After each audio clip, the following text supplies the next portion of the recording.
we're not going to stop covering what's happening in Minnesota, the ICE shooting of Renee Good and the Somalian fraud, because the second we stop, the story goes away.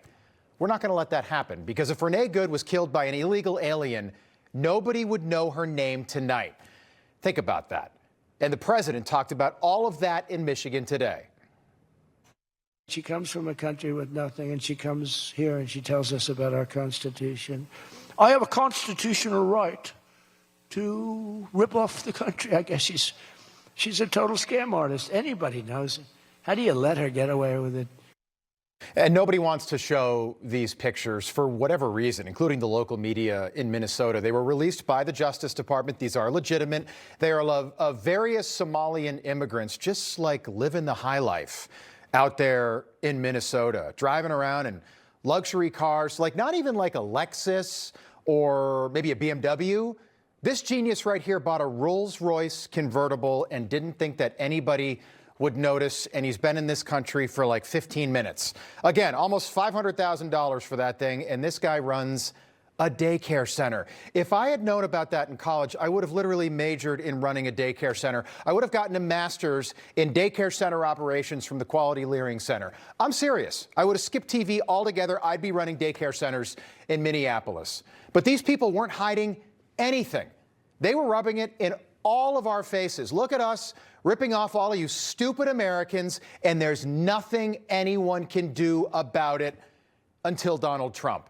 If Tim and Kamala won in 2024, all of this would continue. The grift would go on, because nobody ever thought Donald Trump was going to make his way back to the White House, but he did. The deal was simple. The grift was simple. Somalians vote for Democrats. Democrats look the other way. Again, Somalians vote for Democrats. Democrats look the other way, like Ilhan Omar, like Tim Walz, like Keith Ellison, and then Donald Trump was reelected. You know, they came from a place with nothing, and they come here and they drive around in Mercedes-Benz. You know, the Mercedes-Benz dealers do well in that area of Minnesota. Can you believe it? They have nothing. They get welfare payments, and they have Mercedes-Benzes. It angers me so much, but we're going to straighten out our country. This was done under Biden and Obama, very much under Obama. It all started under Obama. And we just can't. We've got a great country. We're not going to screw it up. But this was one of the great scams ever. Yeah, Mercedes-Benzes and a Rolls-Royce. Donald Trump, I don't even think Donald Trump, before he got into politics, would buy a Rolls-Royce, because it's a Rolls-Royce. And I hope that thing has like gull-wing doors like the old Mercedes, because that guy needs to get out of America fast. And I mean very fast, because every single Somalian immigrant or refugee convicted of fraud in this country is going back to Somalia, a country that we don't even recognize. It's a failed state. And I don't say that to be mean. I say it because it's true. Information. Truth